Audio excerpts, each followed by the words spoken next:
शिंदेंच्या शिवसेनेचा दसरा मेळावा आझाद मैदानात होणार। आझाद मैदानात दसरा मेळाव्याची तयारी सुरू।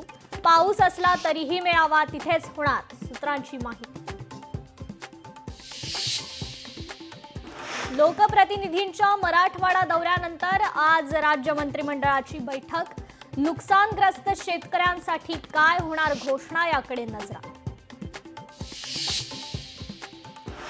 राज्यभरातल्या पूरग्रस्त भागातून आतापर्यंत 41,000 पूरग्रस्तांचं स्थलांतर।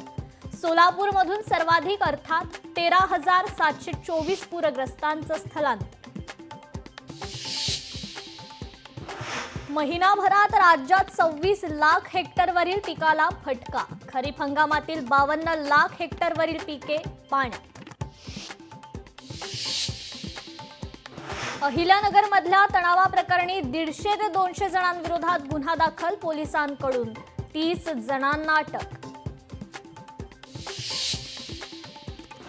कोयना धरण परिसरात भूकंपाचा धक्का। रात्री 12:09 बसला धक्का।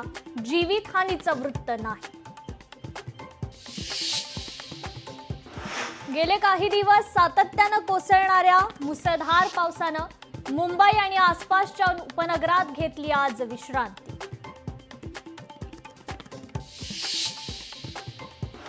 पहलगाममध्ये झालेल्या दहशतवादी हल्ल्यानंतर बंद करण्यात आलेली काश्मीर खोऱ्यातील 7 पर्यटन स्थळे पर्यटकांसाठी पुन्हा खुली, मात्र पहलगाम पर्यटकांसाठी बंदच।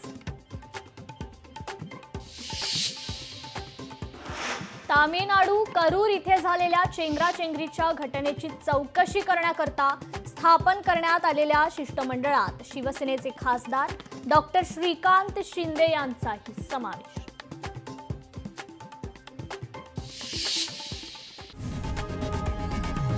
लोकशाही मराठी ऐका, पहा, जागरूक रहा।